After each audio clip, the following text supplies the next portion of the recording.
जानते हैं कि रिटायरमेंट अब सभी के कभी ना कभी किसी फेज में आना ही आना है। हम लोग भी मतलब जो वर्क करें वो भी रिटायर होंगे, ये तो रिटायर हो चुका है, फिर लोग हमारे यहाँ रिटायरमेंट के बाद भी मौजूद है। मैं जानता हूँ कि हम लोग इतना समय दे देते हैं अपने कार्य में, मतलब आप देखेंगे कि हमारा 70% 60% टाइम हम लोग अपने ऑफिस में निकाल देते हैं, अपने परिवार को नहीं दे पाते। हम लोग इतना सब कुछ अपना योगदान दे देते हैं, लेकिन एक दिन ऐसा आ जाता है कि बिल्कुल सब चीज़ें खत्म हो जाती हैं।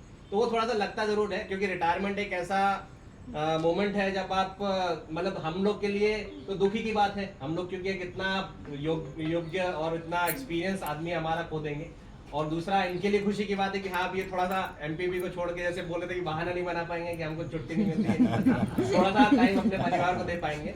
तो ये मिक्स्ड एक एक्सपीरियंस होता है, क्योंकि एक बहुत इतना सारा काम करने जैसे सबने बताया कि मेरे जैसा जितना मेरे टाइम से साथ में रहे, मुझे भी जैसे अपन लोग सभी लोग पब्लिक डीलिंग की जॉब में है, तो समझ में आ जाता है कि पर्सन जैसे मिलने पे काफी सरल स्वभाव के लगे। मुझे इनकी रिकॉर्ड कीपिंग काफी अच्छी लगी, कुछ भी मतलब पत्राचार भी करते थे, जो भी करते थे काफी अच्छे से करते थे। और जानता हूँ जब इतना स्टाफ से सपोर्ट मिला था, मतलब कहीं ना कुछ उन्होंने किया होगा तभी लोग इतना सपोर्ट करते हैं। तो मैं अपनी तरफ से सिर्फ यही चाहूंगा कि आप वो अपना थोड़ा सा टाइम परिवार को दें। बहुत टाइम अपन ने ऑफिस में दे दिया, घर परिवार को अच्छे से घूमे फिरे, अच्छे से मस्त रहे सभी के साथ में, और अस्वस्थ रहे मस्त रहे। धन्यवाद। नमस्कार दोस्तों, आपका स्वागत है। मैं लक्ष्मीकांत पंडित स्वागत कर रहा हूँ तत्काल टाइम न्यूज़ में। और जैसे कि आप देख रहे हैं आपकी स्क्रीन पर श्री उमाकांत व्यास जी मौजूद हैं, और श्री गौड़ ब्राह्मण समाज जो कि ग्रामीण क्षेत्रों में फैला है उसकी जो जड़ें हैं काफ़ी मौजूद हैं। और उमाकांत जी ग्रामीण क्षेत्र से आते हैं, लेकिन आज हम उनसे बात कर रहे हैं, इसलिए कर रहे हैं कि मध्य प्रदेश विद्युत मंडल की सेवा से वो अभी सेवानिवृत्त हुए हैं, और उनकी जो सेवा काल रहा है उसके बारे में हम थोड़ा जान लेते हैं। तो उमाकांत जी, सबसे पहले तो आपका स्वागत है। नमस्कार। नमस्कार। और हम जानना चाहते हैं कि मध्य प्रदेश विद्युत मंडल एक ज़माने में अलग था, आज अलग है। जब आप भर्ती हुए थे, जब गए थे, तब का विद्युत मंडल और आज के विद्युत मंडल में कितना अंतर है? देखिए सर, उस ज़माने और आज ज़माने में काफ़ी अंतर आ गया है।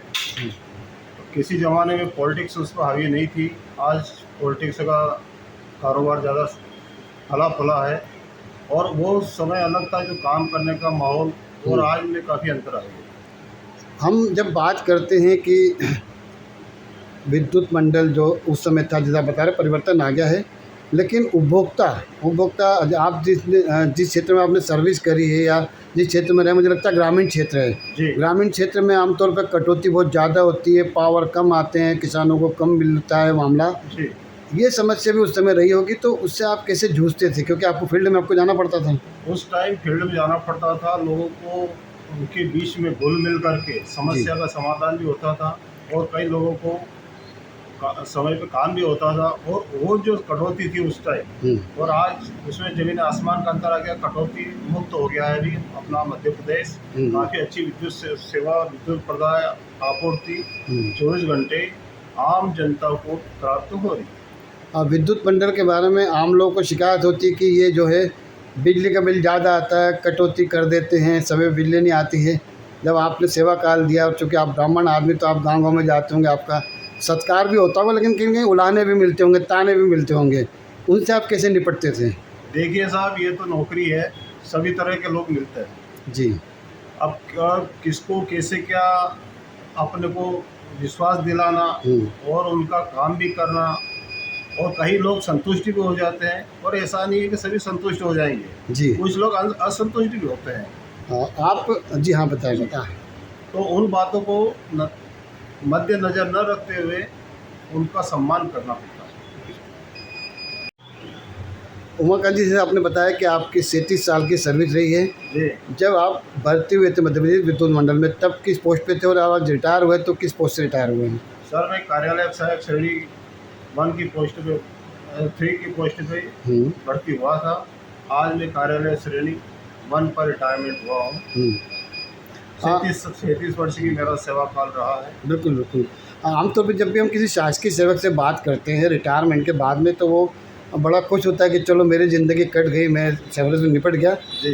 क्या शासकीय सेवा आजकल वाकई बहुत कठिन हो गई है पुराने समय की अपेक्षा?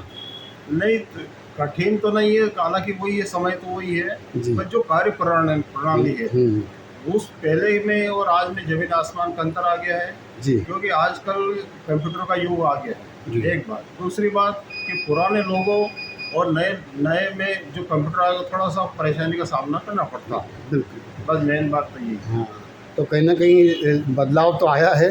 अब आपके रिटायरमेंट के बाद आप सेवानिवृत्त हो गए, कहीं ना कहीं बदलाव आप भी महसूस कर रहे हो घर में रह के। आप श्री गौड़ ब्राह्मण समाज से आते हैं। ब्राह्मण समाज जो है कहीं ना कहीं इस मालवा क्षेत्र में भगोल में आता है। जी जी। हाँ, समाज सेवा के क्षेत्र में आपका कुछ प्लानिंग है कि सेवानिवृत्त हो चुके हैं, आपको जैसे प्लान हो कि समाज के लिए कुछ काम करने की इच्छा हो? समाज की सेवा का काम करना बहुत बढ़िया बात है सर। जी। और सौभाग्य जिसको मिलता वही मिलेगा। काम बिल्कुल। करना हमारी बहुत चलिए बहुत चलिए, इच्छा है। हम उम्मीद करते हैं और आशा करते हैं कि आप स्वस्थ रहे, चिरायु रहे और अपने सेवानिवृत्त जीवन का बिल्कुल परिवार सहित लाभ उठाएं, घूमे फिरे, आनंद लें। आपने हमसे बात करी इसके लिए धन्यवाद। नमस्कार। नमस्कार सर।